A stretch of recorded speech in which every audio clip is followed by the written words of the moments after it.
Hi, I'm Sarah Marshall. I'm a counselor here at Lone Star College LSC-CyFair, and today we're going to be talking about discovering a path to your satisfying career.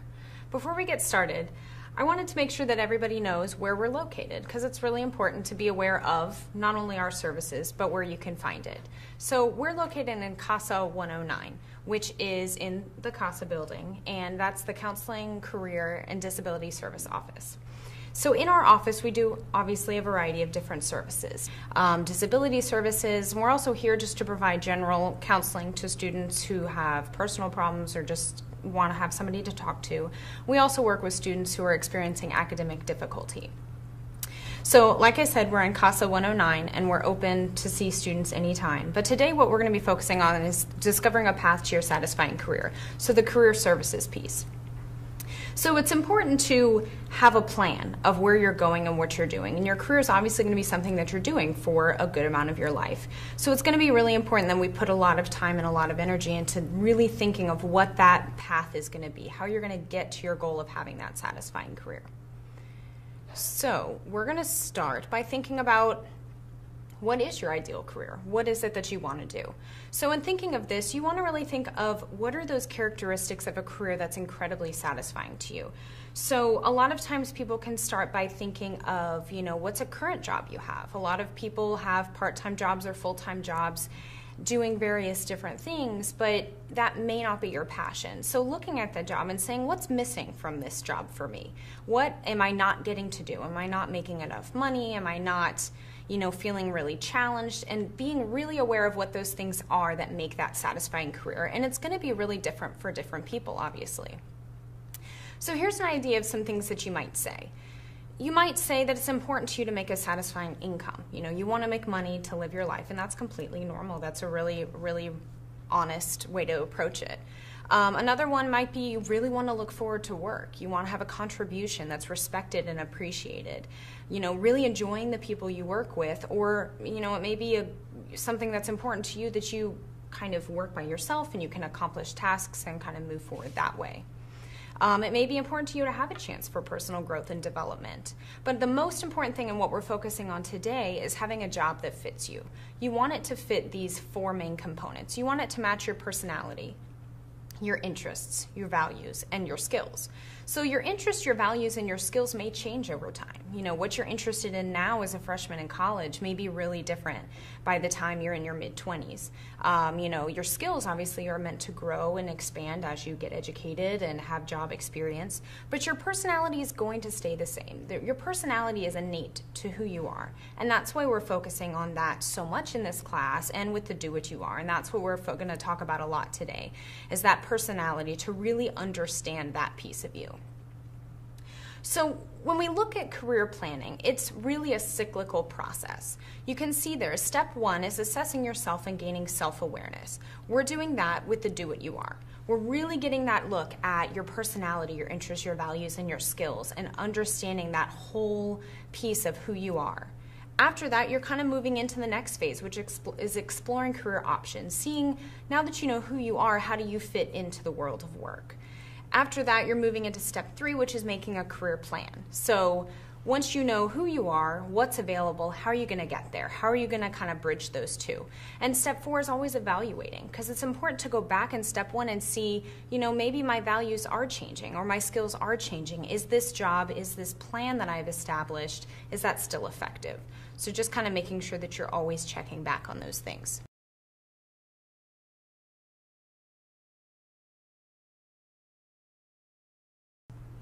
So starting with step one, gaining your self-awareness. There's many unique factors that influence your career path and your career exploration, things that are going to influence you now that are kind of, in a way, dictating where you're going to go. So the four things we've talked about, obviously personality, values, interests, and skills. If I were to randomly assign you a card and said, this is your career forever, and it was carpenter. Well, if you're not interested in carpentry and you don't really have carpentry skills, that's not going to be a very good fit for you. If I gave you the job as mailman and you're not a very good driver, or you don't feel comfortable going up to people's houses that you don't know, delivering packages or mail or whatever the case may be, that may not be a great fit because maybe that doesn't fit your personality or your values. So paying attention to those four things is really important in considering your career path. Some other things, your family. Your family can influence your career path in a lot of different ways. You know, if your family is if they're all business majors, engineers, if there's a family business, you're getting information from that. And whether you're looking at that and saying, oh wow, I really am interested in business, that'd be pretty cool. Or saying, business, I've seen the lifestyle, I've seen the education, I'm not really interested in that. But you're getting that information. Your family also has a lot of good feedback for you in regards to the kind of person you are. You know, what things do they think you're really good at, or what things are kind of difficult for you or might be potential challenges. So your family provides a good resource of information in this process. The next one is circumstances. So these are going to be things you're exposed to.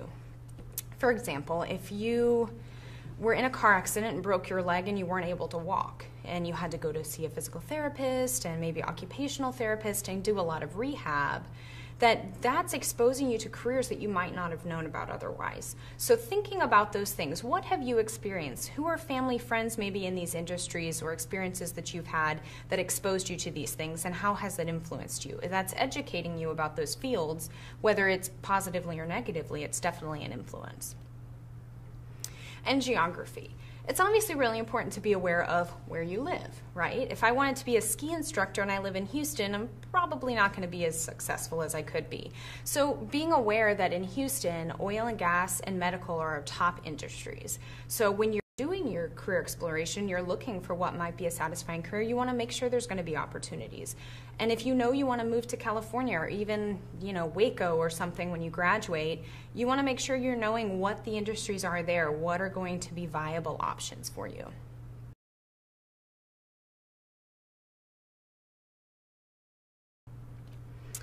So we're looking a lot at the do what you are. The do what you are is based on the Myers-Briggs type indicator, and it's looking at your preferences, those natural tendencies.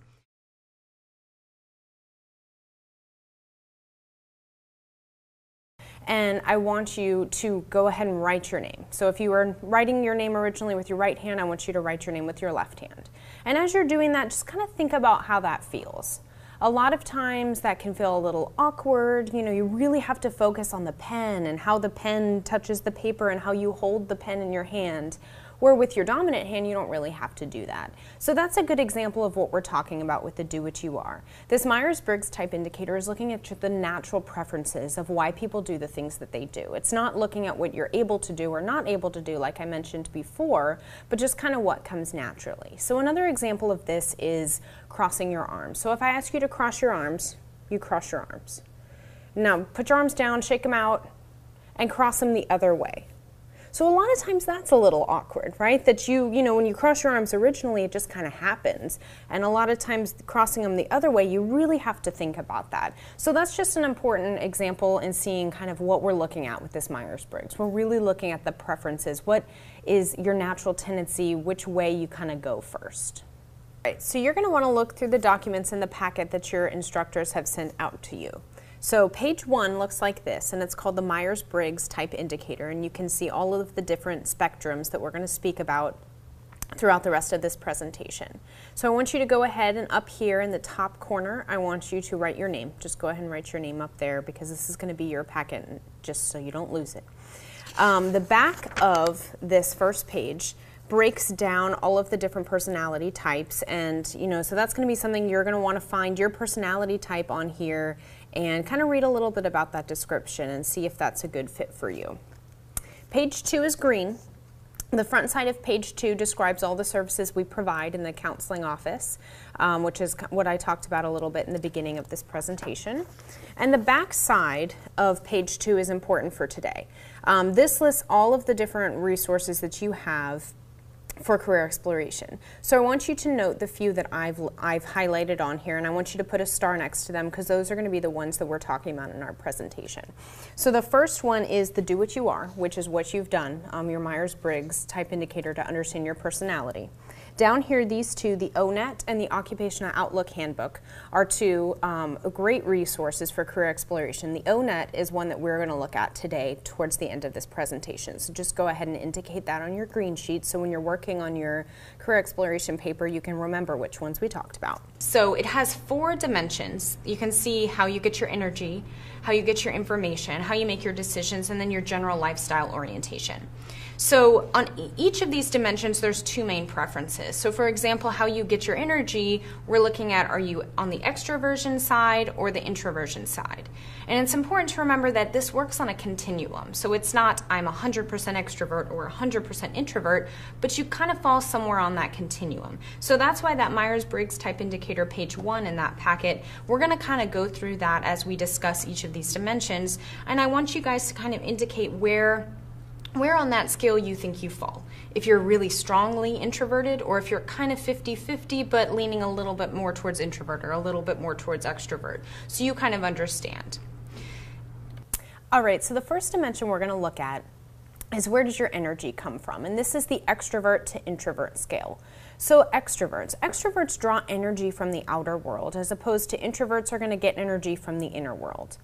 Extroverts want to talk through things before they can really understand it. They want to live it before they understand it, where the introvert's going to really need to think things through and want to understand things before they're ready to take action and ready to live it. Extroverts are generally outgoing, really talkative, sociable people, while introverts are generally more reserved and more reflective. Extroverts really like to be involved in activities and people, where the introvert's more going to be involved with ideas and experiences and reactions.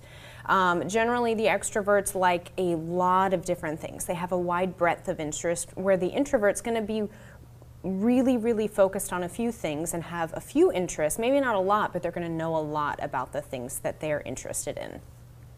So an example of this would be, if you have to go to a job fair where there's booths and a bunch of different employers are there, you've got your resume and you've got to go up and sell yourself and talk to these people, engage with these people. If you're an extrovert, that's going to be a really exciting thing to do. That's going to energize you. You're going to feel, really excited about that experience, where an introvert's going to leave and go home and feel a little bit drained.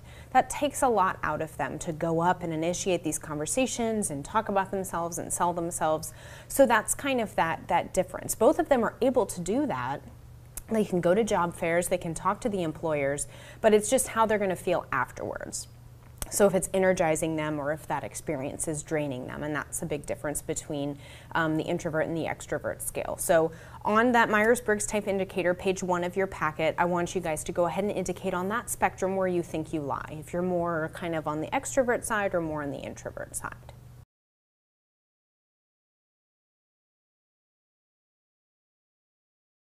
So now we're moving on to how you gather information, and that's the sensing versus the intuition scale. So sensing people are more likely to gain information through their senses. So they're going to trust the tried and true. If something worked before, they're going to be pretty comfortable doing that again, knowing that that has worked in the past. They're going to be focusing on the here and now, facts, details, data collection, very hands-on, concrete, practical thinkers. Where the intuition side of that scale is very creative, thinking of the possibilities, what could happen, what could be there. These people generally look at more of the creative solutions. They're dreamers and idealists.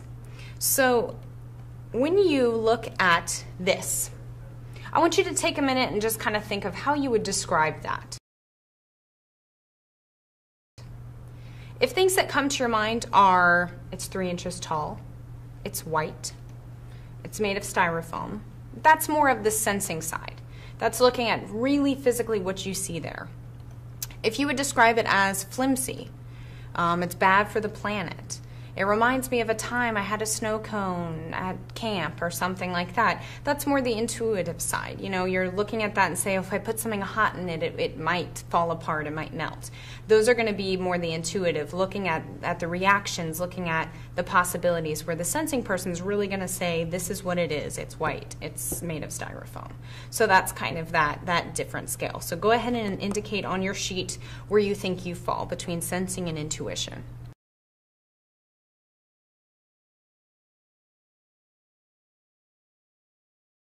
All right, so the next continuum is looking at how you make decisions. So that's the thinking versus the feeling. So a thinking person is going to make decisions using really logical reasoning. They're going to look at things in an impersonal way. Generally, these people are described as very rational, reasonable, level-headed, but sometimes a little bit blunt, because they're making a decision based on logic and not so much other people's feelings. People who are thinking people tend to act on the truth. They seek the truth of a situation. They're going to value justice and fairness. It's really important to them that everyone's treated the same. Where a feeling person is basing their decisions a lot more on values, how other people might be impacted, what other people might feel about that decision. So generally they're described as compassionate, warm, emotional though sometimes, because they're not making a decision black and white, right and wrong all the time. Every decision's kind of different depending upon the context. Feeling people like to please others and really are they feel good about pointing out the good in others. They want other people to feel good. They value harmony, forgiveness, and wanting everyone to be treated based on their individual personality and their individual experiences. So an example of this would be, if a person gets a promotion and they're supposed to start their promotion next week, but before the promotion is in place, they take a huge risk and make a decision that doesn't end well with the company. Well, the executives of that company may be looking at this individual and wondering, do we uphold his promotion or are we going to withdraw his promotion because of what happened? An executive who's more of a thinking person is going to think about it much more logically and say, his previous performance shows that this is an anomaly. This probably isn't going to happen again. We've put a lot of time and energy and resources into the hiring process. We'd have to go back and redo everything. So we're going to go ahead and give him his promotion and let him keep it. The feeling, and that's the thinking executive. The feeling executive is going to be a little more worried about company morale. So saying, well, other people, if they see that we don't uphold his promotion, they may start worrying about keeping their jobs more than they're worrying about the duties of their jobs. They may make reports to HR and be concerned about, their job security and, let's just go ahead and give him his promotion. So that's kind of the difference. Both these people arrive at the same decision in letting this person keep his promotion. It's just how they think about it, how they get to that decision. So when you go to indicate that on the spectrum on your sheet, thinking about that. If you have to make a decision, where does your mind go first? Does your mind go to how people are going to be impacted, how people might feel, or are you going to go more towards logical, black and white, this is true most of the time or all of the time, and that's kind of how I'm operating. So that's the difference there. So go ahead and indicate on the spectrum where you think you lie.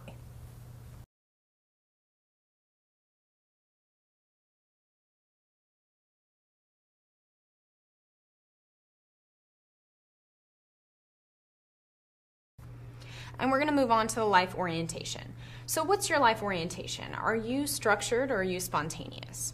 So that's the judging versus the perceiving side. Judging people are very scheduled, structured. They want their order, their routine. They want to feel like things are controlled, that they want to finish all of their work first before they feel comfortable moving on. They're going to really feel energized by completing tasks.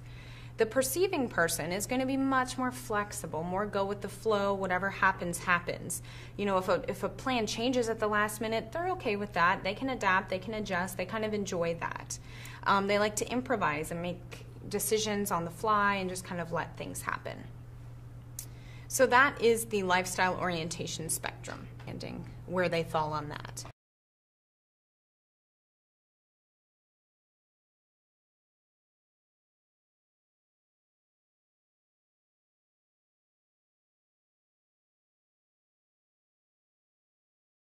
So once you guys complete your Myers-Briggs type indicator sheet that we looked at before, I want you to look there and kind of see what your 4-letter type is.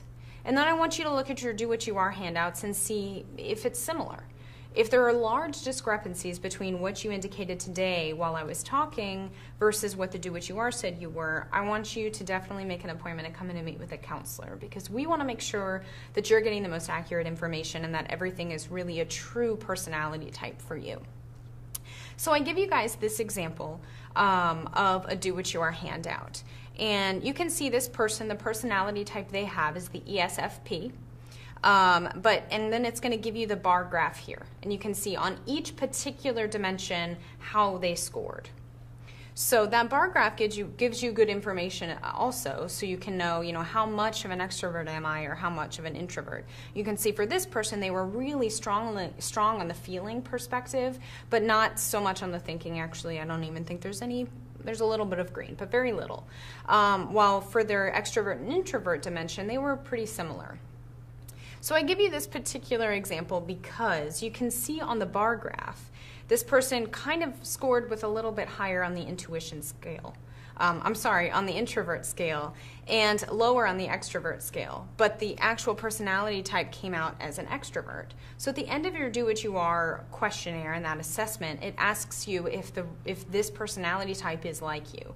If you define, or if you say that it's not really, then they're going to kind of flip that. So just be aware, if things kind of feel like they don't line up, look at that bar graph and see how that really, how that one really works together. Okay, so I want you guys to take a minute and kind of look at this. This is just a little breakdown of how all of the personality types kind of interact with one another. So you can see, I want you to really hone in on what your personality type is and what's its relation to the possible versus the present, or personal versus logical.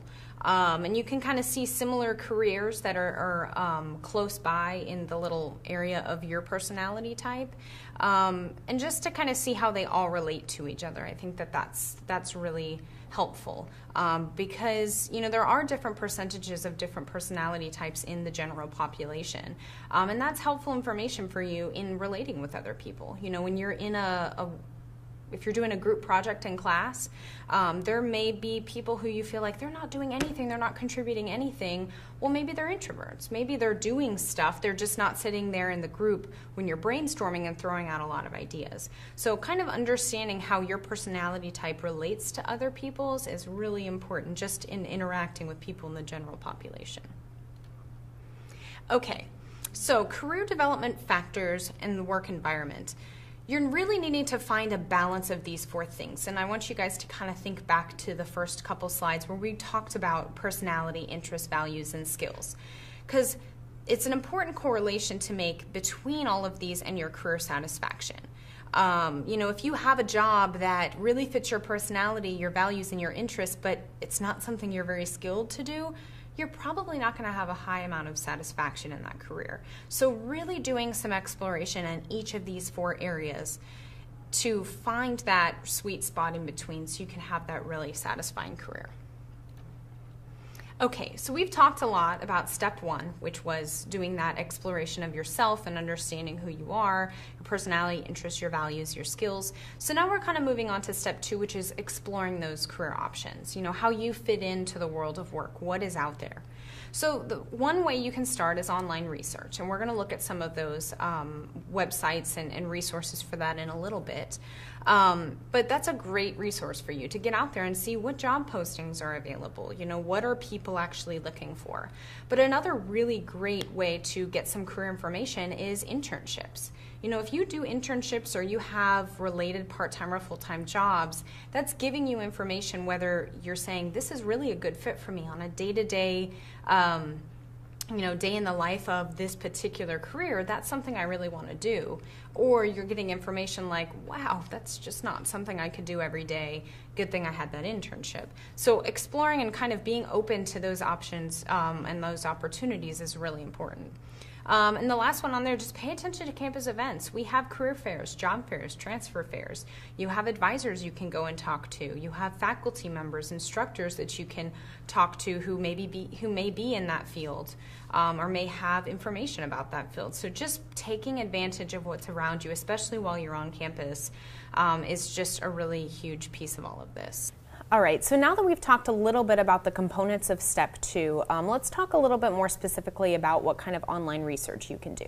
So as you can see here, when in step one of assessing yourself and gaining self-awareness, the Do What You Are is a great resource for that, which I'm going to show you in a little bit. Make sure that you know how you can access that through lonestar.edu. And then career exploration options. So like I had you indicate on page 2, that green sheet in your packet, the Occupational Outlook Handbook and the ONET are two really great resources. So today we're going to look at the ONET, but definitely I encourage you guys all to go out and spend some time getting familiar with these websites because they have a lot of really great information. So let's start by looking at the first website. All right, so we're going to start with just the basic Lone Star homepage. So you can go and just type in lonestar.edu. And in the search field, you're going to type in career services. And this is going to take you to just our main page, which gives you access to a lot of important information. So you can see on here there's a link for career planning, employer information, job search assistance, job fair information, how to post your resume, etc. So we're going to start here by clicking on the Your Career link under career planning. And you can kind of scroll down and see. So this is a lot of what we've been talking about today. So starting with step 1, which is assess yourself, which is what we've been doing. And you can see right here is the Do What You Are career assessment. So that's where you can go to pull up the Do What You Are results in the future. So just make sure that you are aware of how to access that. And then next we're going to scroll down here to step 3, because that's where we are in exploring career options. And we're going to click on this link that says Career Resources. So this page gives you all of the different resources that we have. And that's very similar to what you see on page 2, that green sheet of your packet on the back side of page 2 lists all of these resources. So what we're going to look at is the ONET. So you can go ahead and click on this link and it brings you up to the ONET's webpage. So here you can think of, what kind of job are you interested in, or where do you want to start searching? So say we want to see what it would be like to be a registered nurse. You can type that in here. And then it gives you the little sun, means that it's a bright outlook, so that means that there is job growth. And you can click on registered nurses. And the ONET's going to take you through a lot of important information. So it starts with the tasks. These are things that people in this industry will do. You can find out tools and technologies, skills, abilities. But we're going to start down here looking at education.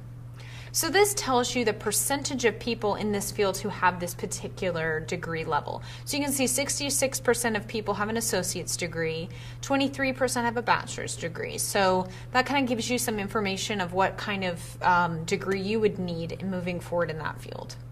And then you can kind of scroll through work styles, work values, and you get down here to wages and employment trends. So this is nationally. You can click on this little link and see the state wages.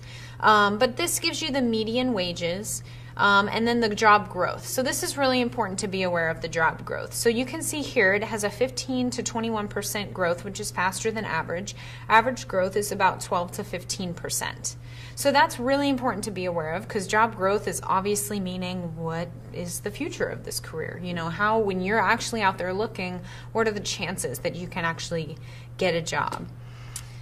Now, the related occupations is an important section to also look at, because say you were looking at the job growth here and it said 2%. Well, you may want to go up here and look at the related occupations and see what else is similar to this career you're interested in, but maybe has a higher percentage of job growth and maybe a brighter outlook. So that is the Occupational Outlook Handbook, the ONET rather. That's the ONET, and so that you can just kind of, like I said, go through the top here and just click on all the little different tabs to get more information about that career. All right, so now that we did step 2, we kind of started that process of exploring careers. That's kind of where you guys are at now. You're going to need to take some time and look through some of these resources, spend some time on these websites and really look through these careers that you're interested in. If you're sitting there saying, I have no idea where to even start, the Do What You Are gives you a lot of careers that they think would be a good fit with your personality. So that's a great jumping off point.